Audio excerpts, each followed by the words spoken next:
Olá, meu nome é Rafael Antônio Medeiros de Castro, sou médico psiquiatra e aluno do programa de mestrado profissional em medicina da Faculdade de Medicina de Ribeirão Preto da USP. Esse vídeo é um material complementar, parte do meu projeto de mestrado orientado pela professora Cristina Marta Delbem. Nessa aula, a gente vai falar sobre a escala de catatonia de Bush-Francis e destrinchar item por item como essa escala se apresenta. Bom, então a primeira coisa é a gente falar um pouquinho sobre a catatonia de forma bem simplificada, para não ficar muito longa a aula. No artigo que vai ser publicado na revista Medicina vai estar mais destrinchado o quadro de catatonia. Aqui nessa aula a gente vai focar nos itens da escala. Mas de forma geral, a catatonia ela é uma síndrome motora complexa, ela é secundária, então pode ser secundária a um quadro psiquiátrico, a outra condição médica, a uma causa neurológica. Então a catatonia em si, ela é um diagnóstico sindrômico. A gente precisa saber qual que é a causa dessa catatonia e não são só causas psiquiátricas que podem levar a um quadro desse. Ela pode se apresentar então com alterações psicomotoras tendendo a hipo, a hiper ou alterações paracinéticas. E além disso, ela tem uma apresentação diversa, uma apresentação variada. Os sintomas podem variar de alterações bem discretas a alterações que chamam muito a atenção. Então, por isso que é tão interessante a gente fazer uso de uma escala de avaliação para sempre se guiar da forma mais objetiva na avaliação desse paciente. A escala de catatonia de Bush-Francis, então, é uma escala que foi publicada em 1996. É a escala mais amplamente utilizada e é a que a gente utiliza aqui no nosso serviço para avaliar e seguir os pacientes com quadro de catatonia. Ela é composta aí por 23 itens e a avaliação é feita por meio tanto de observação clínica, do exame físico e de estímulos específicos, testes específicos que precisam ser feitos para graduar alguns dos itens, né? É uma escala já traduzida e já validada para o português. E aí, dentre os 23 itens que a escala contém, os 14 primeiros costumam ser utilizados e é sugerido que seja utilizado para uma triagem diagnóstica. São itens bastante similares aos critérios diagnósticos que o DSM propõe. E a escala total é utilizada para avaliar tanto a gravidade quanto a evolução do quadro, se está tendo uma melhora ou uma piora ao longo dos dias, conforme você está fazendo o tratamento adequado.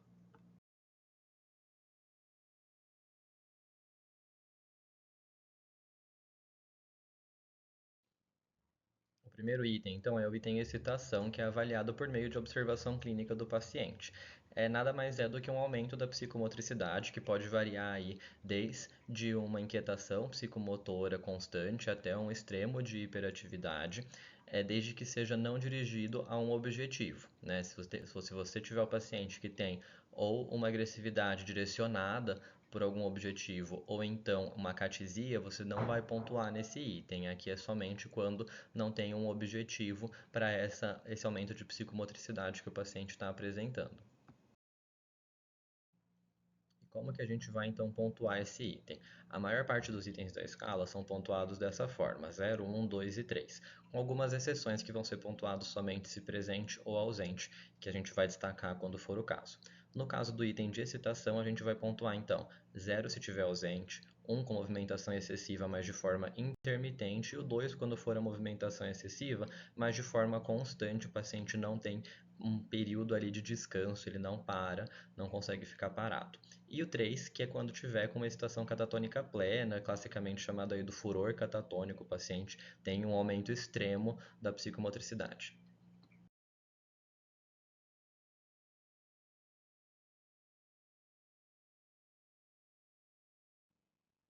E enquanto o item 1 então é de excitação, o segundo item é imobilidade e estupor, que nada mais é então do que a redução do nível de psicomotricidade do paciente, uma redução na interação que esse paciente tem com o meio externo a ele, com o meio ao redor dele.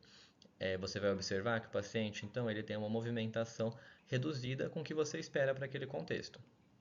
E isso vai ser feito tanto por meio de observação clínica do paciente, quanto por estímulos dolorosos, né, que é um dos testes específicos que você pode fazer para checar se aquela alteração é uma imobilidade, um estupor por conta da catatonia e não, por exemplo, um rebaixamento de nível de consciência. Nesses casos, você vai ter então essa redução da interação com o mundo externo e minimamente responsivo a estímulos, né? Você vai avaliar aquele paciente e ele vai responder muito pouco. Ao contrário de outro item da escala, que é o negativismo, que a gente vai falar mais para frente, esse item é baseado na observação espontânea. O negativismo, a gente vai falar, ele é uma oposição. Então essa é a diferença entre esses dois itens. E aí, então, como que a gente vai pontuar esse item? Também de 0 a 3, sendo 0 ausente. O 1, o paciente permanece anormalmente imóvel, mas ele pode interagir ali brevemente com o meio, com quem está fazendo a avaliação. O 2, ele praticamente não interage com o mundo externo. E o 3, o estupor, né? Ele não reage nem mesmo a estímulos dolorosos.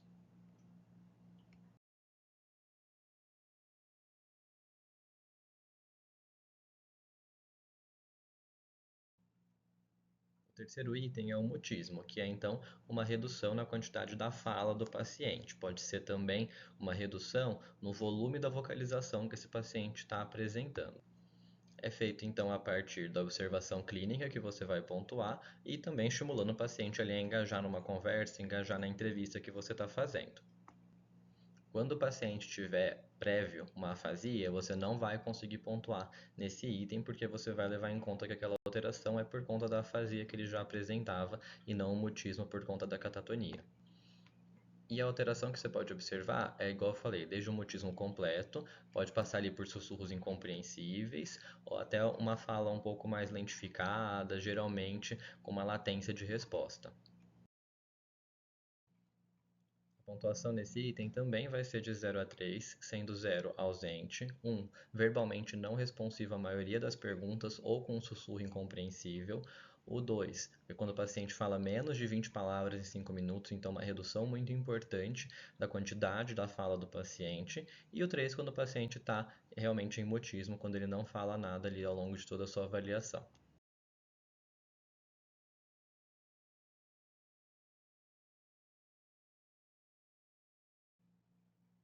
O próximo item que a gente tem então é o item de olhar fixo, que é quando o paciente tem ou uma ausência ou empobrecimento da sondagem visual do ambiente ao redor dele.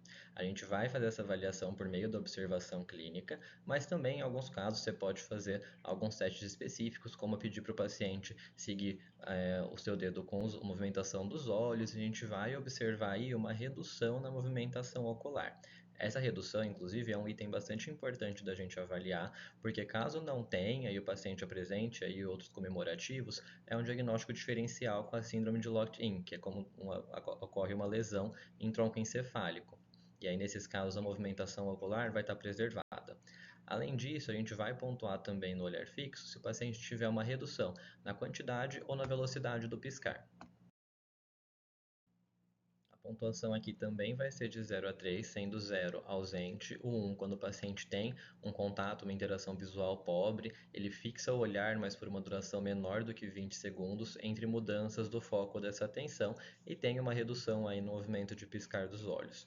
2, a gente vai pontuar quando o paciente fica com o olhar fixo em um único local por mais de 20 segundos e ocasionalmente muda o foco da atenção, mas tende a ficar a maior parte do tempo fixo em um único ponto. E o 3 é quando o paciente não muda o foco do olhar, o olhar está permanentemente fixo e ele não é reativo aos estímulos.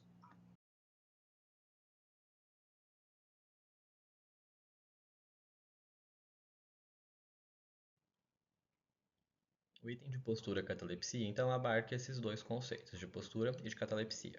A gente vai avaliar por meio da observação clínica e por meio de estímulos específicos que a gente pode fazer, no caso principalmente da catalepsia. Né? Então, é caracterizado pela manutenção de posturas por determinado período de tempo. A gente vai graduar na hora de pontuar pelo tempo que o paciente permanece naquela postura. E pode se tratar de posturas usuais, nem sempre vão ser posturas completamente estranhas, mas vai durar por mais tempo do que você espera para aquela postura. O item então de postura é quando o paciente assume aquela postura espontaneamente, né? Então ele fica naquela posição de forma espontânea, sem você precisar mobilizar o paciente. E a catalepsia é quando o avaliador, você está lá fazendo o exame do paciente e você posiciona ele. Geralmente a gente faz o teste posicionando contra a gravidade, então levantar os braços e deixar. Se o paciente for pontuar, ele vai continuar com o braço parado onde você deixou, ou então vai ter uma mudança muito lenta, vai cair a favor da gravidade de uma maneira bem lentificada. E na hora de pontuar, a gente vai pontuar então de 0 a 3. Se for uma postura bizarra, automaticamente você vai pontuar 3, independente do tempo de duração. Para posturas corriqueiras, a gente vai pontuar então 0 se ausente, 1 se menos que 1 minuto, 2 se mais que 1 minuto e menos de 15 minutos, e 3 se essa postura for mantida por mais de 15 minutos.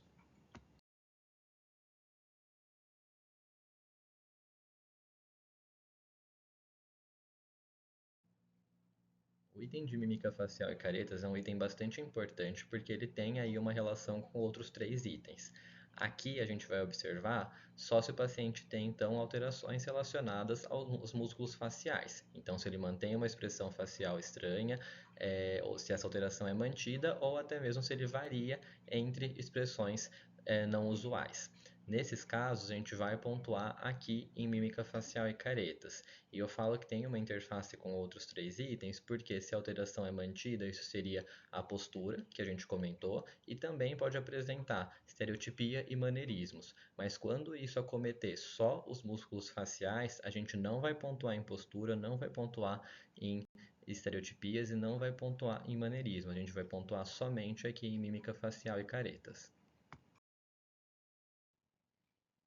E aqui na hora de pontuar esse item, então a gente vai pontuar também de 0 a 3 baseado na duração daquela alteração. Então, na duração que o paciente está mantendo a alteração da mímica facial ou caretas. Se não tiver, né, ausente, 0. Se durar menos de 10 segundos, a gente vai pontuar 1. Se durar menos de 1 minuto, a gente vai pontuar 2. Mantidas por mais de 1 minuto, a gente vai pontuar 3.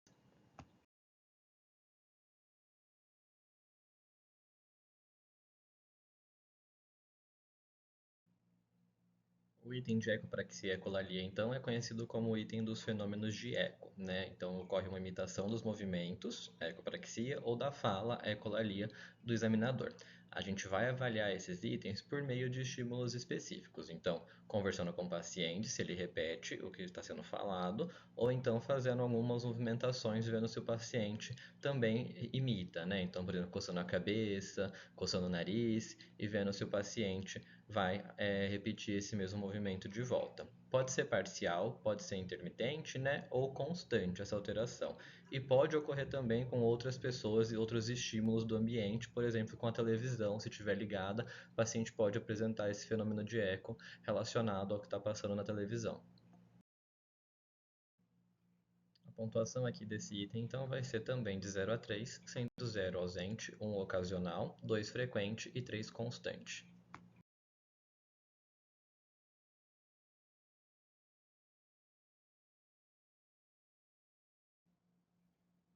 A estereotipia nós vamos avaliar então por meio da observação clínica se o paciente apresenta um padrão de movimento específico que é não direcionado a um objetivo. Esse movimento geralmente é um movimento usual, mas o que está anormal ali é a frequência.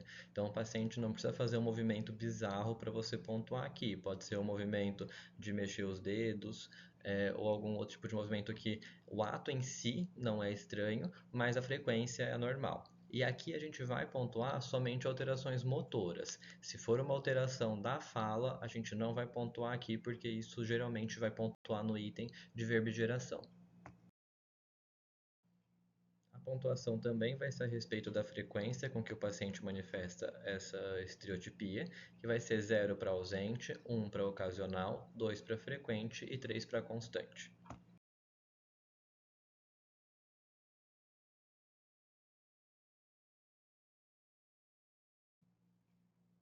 O maneirismo a gente vai avaliar também por meio da observação clínica e ele difere da estereotipia, porque enquanto a estereotipia é uma alteração da atividade motora não direcionada e o que está anormal na estereotipia é a frequência e não o movimento em si, aqui no maneirismo o que está anormal é o movimento, o padrão motor em si ele é anormal. A frequência a gente vai usar para fazer a gradação da gravidade, mas não é o que caracteriza o maneirismo. Outra coisa que é diferente entre estereotipia e maneirismo é que aqui no maneirismo a gente vai é considerar tanto alterações motoras quanto o maneirismo do discurso. O maneirismo do discurso é quando o paciente tem, por exemplo, um sotaque peculiar, um sotaque diferente do seu usual, quando ele fala de uma maneira robótica, quando ele fala cantando, enquanto o maneirismo, né, motor vai ser o paciente fazer uma atividade sem um nexo ali. Então, por exemplo, ao invés de sair andando pelo corredor, ele vai pular o corredor inteiro, ele vai ficar pulando na ponta do pé, algo nesse sentido.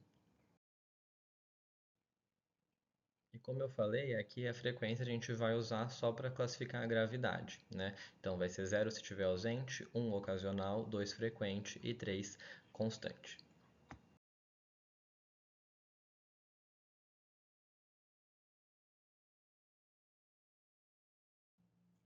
A verbogeração a gente também vai avaliar por meio da observação clínica e ela é a repetição espontânea da própria fala. Então, o paciente vai repetir a mesma palavra ou as mesmas frases sequencialmente, geralmente. E é importante lembrar que é da própria fala do paciente e não da do examinador, porque quando ele repete o que o examinador falou, isso a gente vai pontuar em ecolalia. A verbigeração, ela é, em essência, a estereotipia do discurso. Por isso que lá no item de estereotipia a gente não pontuou quando a alteração era da fala. Quando a alteração for da fala, a gente vai pontuar aqui em verbigeração. E ela se diferencia do maneirismo, porque no maneirismo, como eu falei, a alteração é na qualidade da fala. Então, o paciente tem uma alteração na forma dessa fala. Aqui, ele vai repetir as mesmas palavras ou as mesmas frases.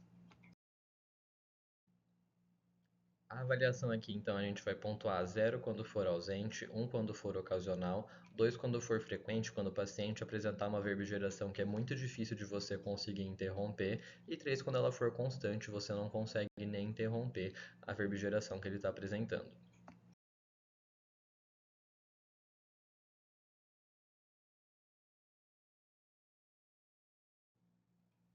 A rigidez a gente vai avaliar então por meio do exame físico e pedindo para o paciente manter, né, os braços relaxados, por exemplo, a perna relaxada, e a partir do momento que a gente fala isso para o paciente, a gente vai tentar mobilizar e vai encontrar um aumento do tônus motor. O paciente ele vai manter essa postura rígida apesar do esforço da nossa movimentação.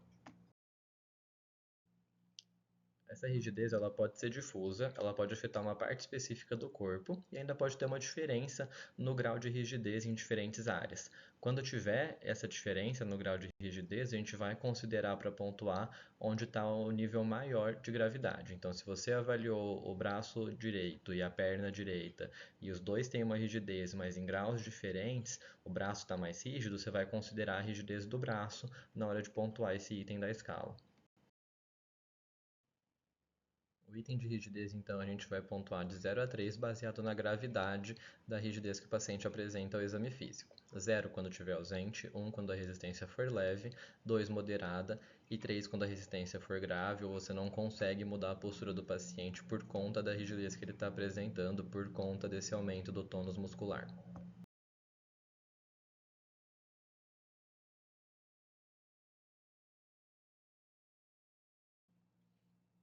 O negativismo, a gente vai avaliar ele por meio de estímulos, então pedindo para o paciente fazer algo, né, ali durante a nossa avaliação, e a gente vai observar como que ele responde. O negativismo, ele é caracterizado pelo paciente ativamente se opor ou a seguir uma instrução específica ou então a deixar que você o mova ou o examine. Também vai entrar aqui no negativismo quando o paciente fizer o oposto do que você solicitou. Então, se você pediu para ele olhar para cima, ele vai lá e olha para baixo. Isso é uma atitude oposta, então a gente vai pontuar no negativismo. É importante lembrar que se você não pode pedir para o paciente parar de fazer algo que é um sintoma de catatonia. Então, se o paciente está ali com uma excitação catatônica, não adianta você pedir para ele ficar parado e ele não conseguir, aí você não vai pontuar isso com negativismo, porque isso é um item da escala. Também é importante lembrar que é uma oposição ativa ao que você está solicitando. Então, por isso que a gente não vai pontuar rigidez aqui, por isso que a gente não vai pontuar mutismo aqui e mobilidade. Tá? E ainda é importante lembrar na questão do mutismo que se você pedir para o paciente falar e ele não falar, você vai pontuar em mutismo e não aqui em negativismo. Na pontuação, a gente também vai graduar de 0 a 3, sendo 0 ausente, 1 quando o paciente apresenta uma resistência leve e é ocasionalmente contrária, 2, quando a resistência é moderada ou frequentemente contrária ao que você está solicitando. E 3, quando é uma resistência grave à sua instrução ou continuamente contrária. A oposição do paciente ali ela ocorre de forma contínua ao longo de toda a sua avaliação.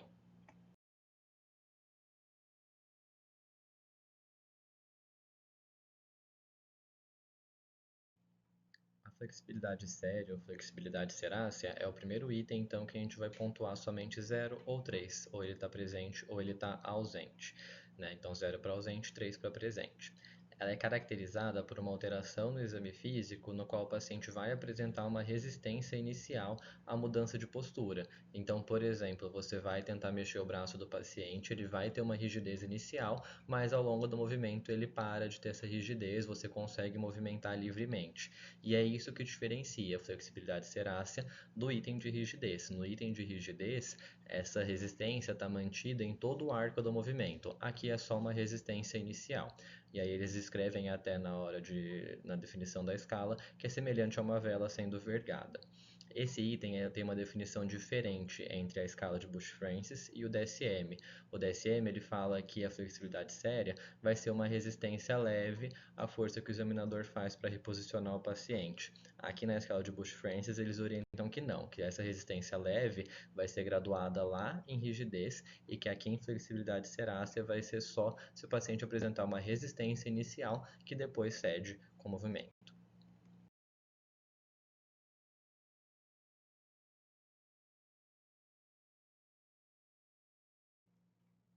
O item de recusa e retraimento social a gente vai avaliar então tanto por meio da observação clínica, quanto por meio da observação do prontuário e da anamnese que você está fazendo. Caracterizado então pela recusa do paciente ou de ingerir comida, ou de ingerir líquidos, ou de estabelecer contato visual.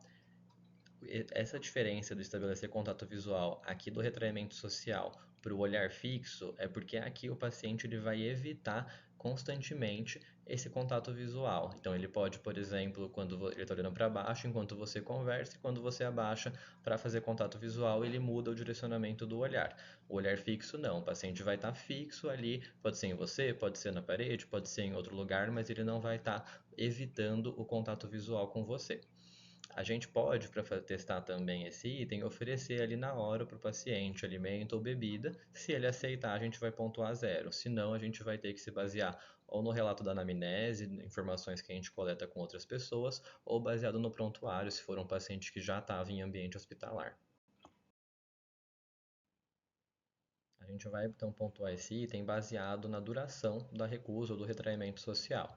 0 quando estiver ausente, 1 quando o paciente apresentar uma ingesta mínima por via oral ou uma interação mínima por menos de um dia, o 2 quando o paciente apresentar uma ingesta por via oral mínima ou interação por mais de um dia, e o 3 quando ele não apresentar nenhuma interação ou nenhuma ingesta via oral por um dia ou mais. Aqui, esse item foi o último dos 14 primeiros de triagem diagnóstica, né? Então, até aqui a gente usa para fazer essa triagem diagnóstica. Daqui para frente a gente vai somar os 23 itens para aí sim ver a gravidade total e fazer o acompanhamento do quadro.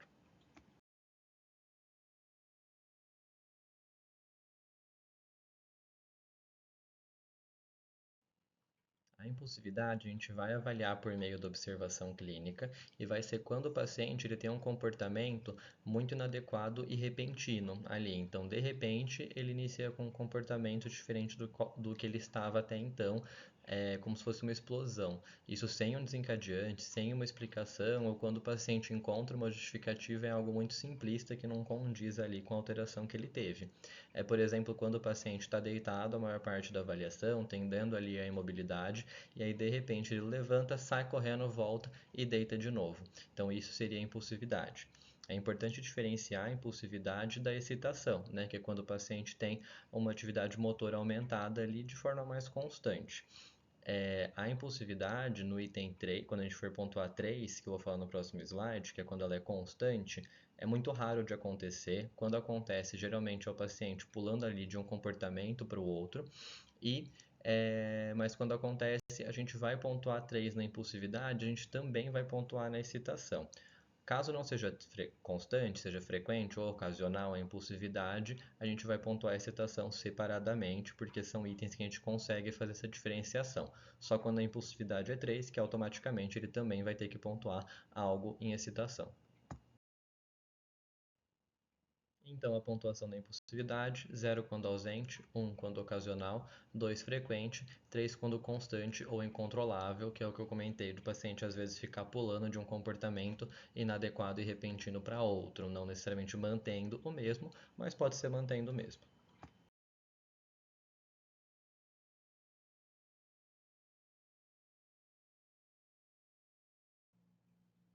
Obediência automática é um item que a gente vai avaliar por meio de instruções específicas que a gente vai dar para o paciente.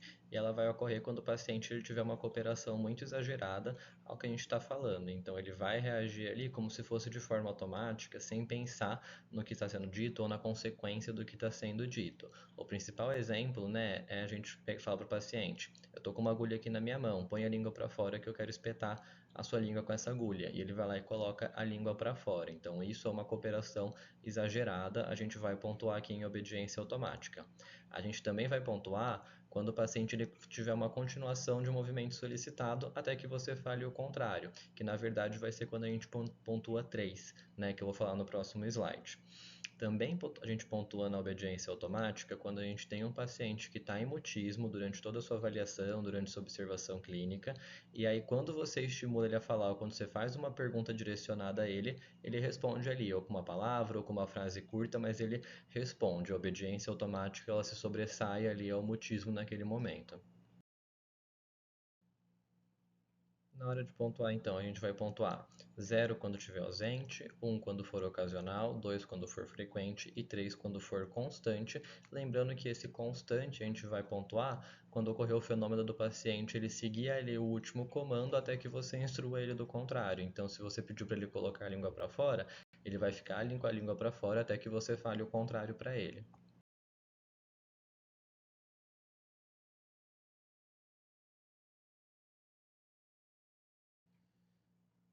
O Mitigation ou IRCOM é um item que a gente vai avaliar por meio de um teste específico. A gente vai falar para o paciente que não é para ele elevar o braço e depois a gente vai aplicar uma força leve, uma pressão bem discreta, ou pode ser embaixo da palma da mão do paciente, pode ser embaixo do braço do paciente.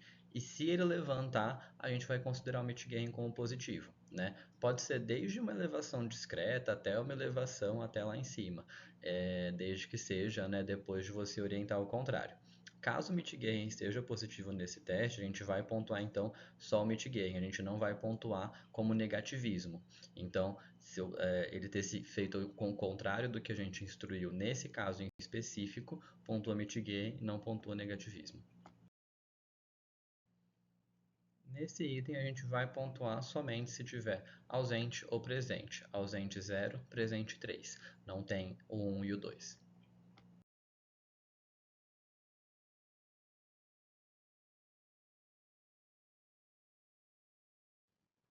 O Gegenhalten, ou paratonia inibitória, também é o item que é avaliado por meio de um teste específico e ele vai ocorrer quando tiver uma resistência automática ao movimento passivo. Então, quando você mobiliza o paciente, tem uma resistência não proposital, mas uma resistência automática. E que essa resistência vai ser sempre proporcional à força do estímulo. Né? Então, onde você está avaliando, tipicamente a gente avalia no membro superior, né, no braço, na extensão do cotovelo, tem um aumento do tônus muscular ali naquela região.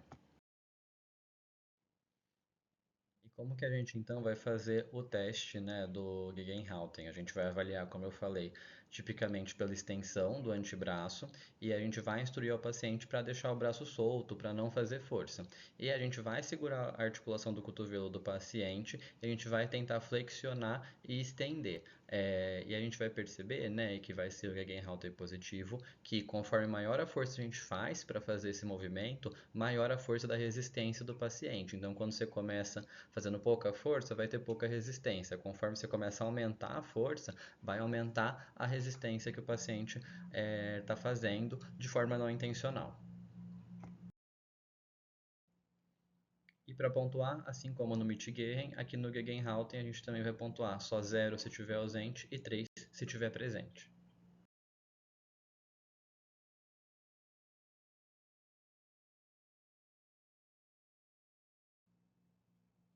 Na ambitendência, a gente vai tanto observar o paciente para pontuar, quanto fazer testes específicos.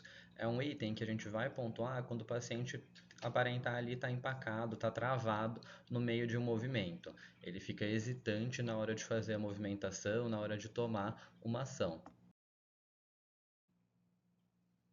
E aí, né, se a gente observar esse comportamento de ambitendência no paciente, a gente não precisa fazer nenhum teste específico. Então, se a gente está observando o paciente, parece ali, ele fica sentando e levantando, isso pode ser considerado como ambitendência, ou então chega a comida e ele fica parado ali, travado, entre pegar o garfo, ou até pega o garfo, mas fica travado no caminho ali entre o prato e a boca. Isso também pode ser considerado ambitendência, então só observando dá para pontuar caso presente. Se não, a gente pode fazer teste específico. E o teste recomendado é você estender a mão para o paciente e falar: não aperte a minha mão. E vai ser positivo quando ele esticar a mão, mas não chegar a realmente dar a mão para você. Ele vai ficar travado ali no meio do movimento, como se ele estivesse hesitante.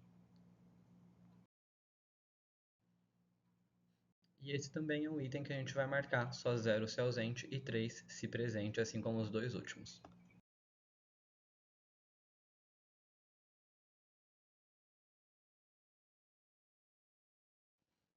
Outro item que a gente vai ver por meio do exame físico é o reflexo da apreensão palmar, que a gente vai avaliar se tem a presença ou não desse reflexo por meio do exame neurológico, né? Então a gente vai fazer a apreensão na superfície palmar na direção ulnar radial e avaliar se o paciente fecha a mão. Então, se você fez o teste, né, fez a apreensão ali na região palmar em direção ulnar para o radial e o paciente fechou a mão, a gente vai considerar o reflexo como presente e pontuar 3. Se não, a gente considera como ausente e não pontua nesse item.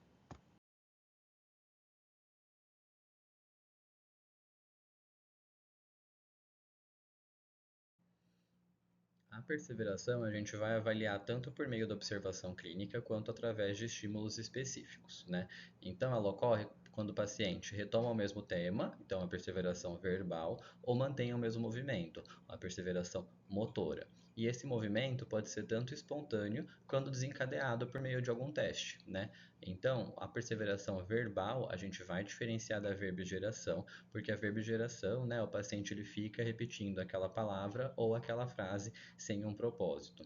Aqui na perseveração verbal, o paciente, por exemplo, você pergunta para ele onde que ele está, ele fala no hospital, aí depois você pergunta que ano nós estamos, ele responde novamente no hospital, você pergunta qual é a idade dele, ele responde novamente no hospital. Isso é a perseveração, ele persiste no mesmo tema. A perseveração motora a gente avalia por meio de teste, a gente vai, por exemplo, dar a mão para o paciente, como se estivesse cumprimentando ele, e a hora que a gente tira, o paciente continua ali no movimento de estar cumprimentando mesmo sem você continuar fazendo isso com ele. E nesse a gente também vai pontuar se está ausente 0, se está presente 3.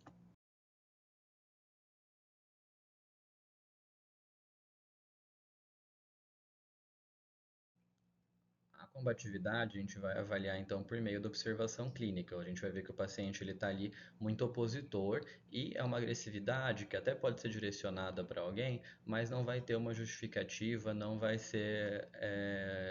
ter ocorrido algo ou uma motivação por trás daquilo. Então a gente fala que é uma agitação não direcionada, mesmo que seja uma pessoa só envolvida, a não ser que tenha uma justificativa ali. Se tiver uma justificativa, o paciente falar, ah, não, eu fiz isso por vingança, eu fiz isso porque eu fiquei com raiva dessa pessoa, isso não é combatividade, isso é uma agressividade direcionada. Às vezes o paciente dá uma explicação, mas muito simplista, e a gente vai pontuar em combatividade também. É importante diferenciar com impulsividade. Se o paciente pontua somente nesses contextos de combatividade, os atos impulsivos, então o ato impulsivo que você observou é só essa combatividade, ele vai pontuar só em combatividade, não vai pontuar em impulsividade. E aí aqui a gente vai pontuar 0 se é ausente, 1 se essa combatividade é ocasional, com baixo potencial de injúria, 2 se frequentemente ele é combativo, com um moderado potencial de injúria, ou 3 se ele realmente representa um perigo para outras pessoas por conta dessa combatividade estar muito frequente.